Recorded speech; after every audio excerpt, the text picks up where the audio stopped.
This is the channel for the woman who's done playing small, the woman who knows there's a fire in her belly, a voice in her bones, and a destiny she's done apologizing for. If you're ready to unleash the woman you were born to be, hit subscribe and join the movement. I'm Leona Schrock, and let's rise together. I feel like it's been a hot second since I have been on here, and I have been asked by many people, not so much about YouTube, but like, you're kind of quiet. Where have you gone? That's Scorpio coming out to play. Because when we go quiet, that means we went down underworld, down deep, deep, deep in the trenches. And today we are going to talk about building success from fulfillment versus building success from proving.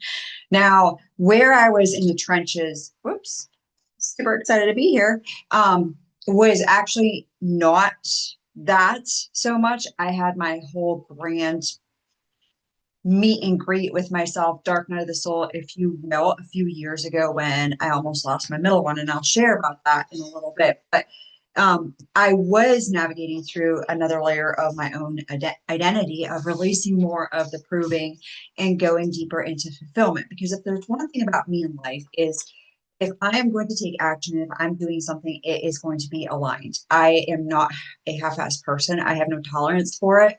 And if it's not a full yes, not as in I'm not ready to do this, but if it's not a full yes, as far as in alignment, why are we doing this? Why are we showing up to do the things? There's a difference between intuition. There's a difference between alignments.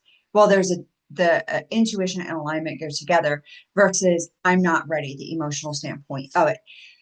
But that being said, is working with powerful leaders who have the weight of the world on their shoulders. I see this happening a lot, and I can spot it and I can see it because I have lived and I have breathed it and I have walked through it.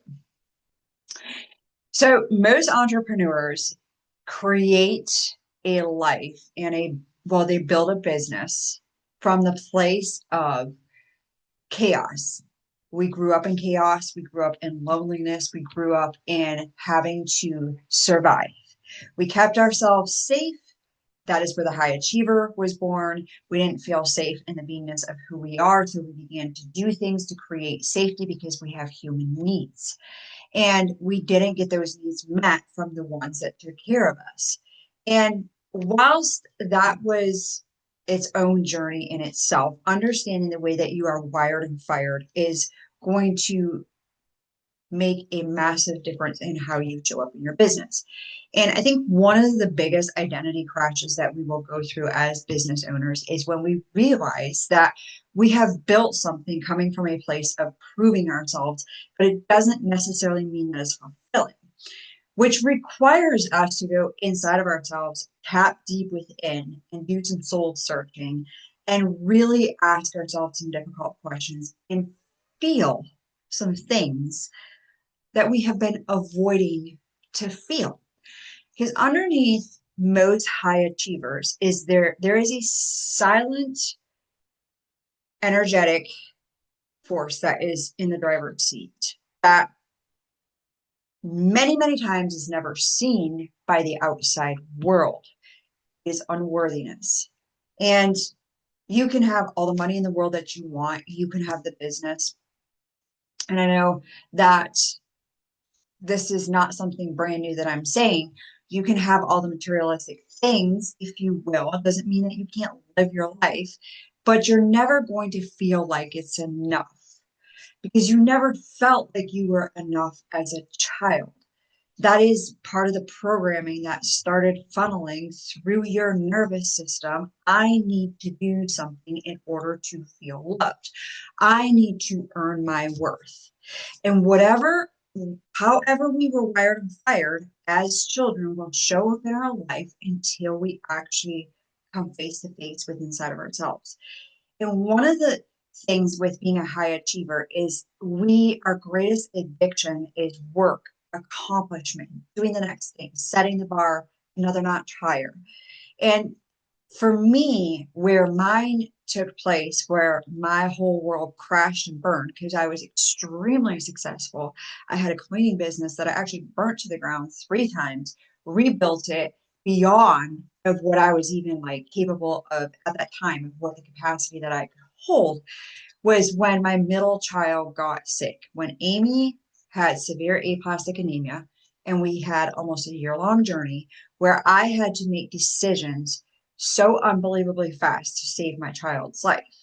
I was meeting with like well, at one point it was three different teams of doctors, and but then it went down to two and whatever. But I was bombarded on the daily with like questions like, what about this? And what about that? And what about this? And we had to do surgeries and we had to do scanning and we had to like read her body, her brain, her lungs, her liver, her kidney, her heart rate, her blood, like everything that you can imagine from head to toe, we were scanning. We had to make sure that she was going to be where she quote unquote needed to be for this bone marrow transplant. It wasn't a matter of hopefully she gets the transplant. It wasn't a matter of we have time on our side. It was this child needs a bone marrow transplant or she is going to die. And it was, I took her in the hospital in the emergency room, and from the emergency room, we went to the regular hospital to Rainbow's Babies and Children, which was in Cleveland, where I had a whole team of doctors waiting for me. And I had, I don't even know, I can't remember, I would say probably like 15 to 20 doctors and nurses from that point on that I was dealing with that were like spitting information at me at speed dial for me to take in, digest, and make massive, quick, fast decisions if you know to in order to go in the direction of saving my child's life. Now that being said, obviously the doctors and the nurses were also there helping me and supporting me, but I was the solo parent. I didn't, her father is not, was not in her life, is not in her life. My family wasn't there. Nobody, it was me, myself, and I that was making these decisions. And I totally like detached from my heart, like my emotions were out the door. I remember feeling like I was in a shell and just like doing whatever I had to do to keep my child alive. I shut pretty much everybody out of my life. I did have an amazing support system, but I didn't let the support system in because I didn't know how to let people walk and be with me when I wasn't achieving or doing something or taking care of something. What do you mean you just want to show up in my life? Plus, I am facing something that I don't even know how to talk about or process, and that is a whole next level of vulnerability. When we got through to the other side, and then she had to have like treatments and all the different things, we had to do a bunch of checkups. I mean, she had to be in the hospital for a while. And I already have this story up on my podcast. There's an episode. I'd have to look which one, but I've gone down that bunny rabbit trail. I'm actually going to do another episode with her here soon where we are not going to talk about her, what she went through so much, but it's going to be a fun mother-daughter episode. And I'm not going to give it away. Just stay tuned. But she's going to be on YouTube here with me. And so, but with that being said, after that, I had this whole moment with my three kids, whom I now like now. My oldest one is married; he's 24, and my second one, Amy, the one that I almost lost, was 21, and my youngest one is almost 18. She's going to graduate. I mean, she's going to graduate. She just graduated. She is going to turn 18 in July 22nd. With that being said, they all three sat me down and they were like, "You are not who, like, we don't know what you're doing right now, but you're not you. You have shut the world down. You have pushed everybody away. It's like you're inside of yourself. And the mom that we know and love is no longer showing up in life the way that she used to." I internalized it at that moment of I'm a failure. I'm the worst person ever. I'm the worst mom. I have failed my children. I had just a year prior gotten a divorce and I was raising the three kids by myself. This was 7 years. No, well, her the divorce was 7 years ago, but her being sick, this is going on the sixth year. So I had this like whole moment of a week where I just like cried because I felt like I totally messed up my kids, messed up my whole life, didn't know up from down. The world was black. And I went all in on truly doing a lot of deep inner healing. I have been in the personal development world. This is where, and I'm actually encountering this I see this a lot is personal development, personal development, personal development. I am all for personal development. That changed my life in the beginning. That is not what is going to get you to where you are truly building, where you are creating a life and you are successful from fulfillment. And that is where the dark side of personal development, I have literally spoken to people who do personal development, personal development, personal development. They hit the brick wall and they don't understand what is the other side of that. And it's emotional intelligence. It's connecting to your emotions. It's connecting to your soul. It's actually allowing yourself to feel and experience the things that you have been avoiding, that you distracted yourself by achieving, by being successful. So when this identity crisis happens, because for me, the emotions were so intense. I remember there was so many times with like my girlfriends, my one best friend heard me say it. I don't want to feel anymore. Life was so much easier when I didn't feel. It was exhausting. It was overwhelming. I felt like the life was being sucked out of me. What do you mean there's all these different things that I need to start actually feeling and processing and navigating and going through it? And my pattern was always that when life got hard, I would push everybody away and I would go into, I can do it. I'm going to do it by myself. I don't need nobody. Right. But yet, who at night, except me, myself, and I, would lay there and be like, I'm all alone. I don't have anybody. Nobody understands me. Nobody really gets me. I just wish that there was somebody here that could truly see the weight that I'm carrying. And I had this deep loneliness, which I mean, put ADHD and neurodivergent on top of that, and it's like magnified, right? But it was the greatest, it was the biggest storm. I mean, I left a whole culture, religion, and then I left my marriage, and then I navigated through this with my daughter, and then I lost my mom. So at that point, it was like, which that was before I had lost my mom. There's not really much that I haven't navigated through.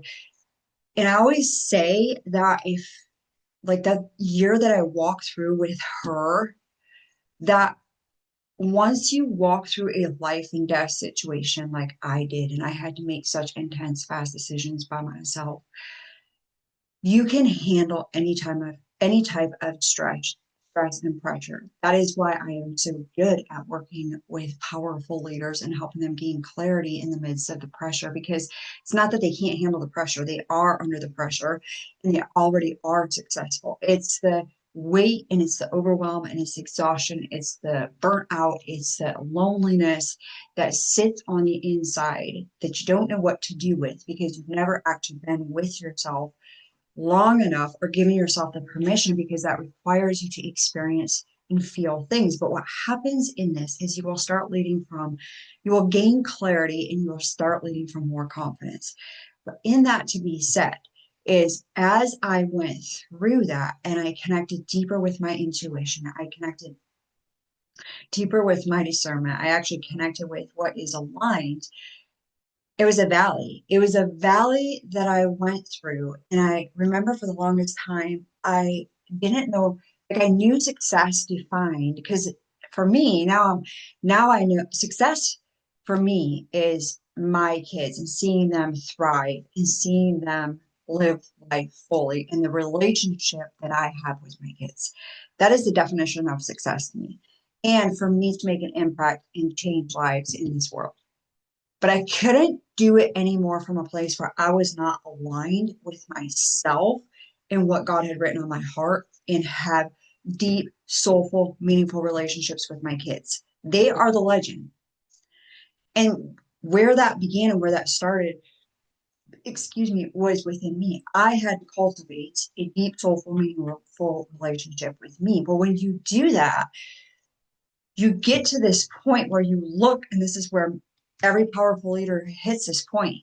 I mean, it's guaranteed. You're going to look at it and you're going to go, I don't know who I am if I drop the all the things of achieving and I start moving from fulfillment. If I drop proving and I start creating and building from a place of trust and inner knowing and who I truly am.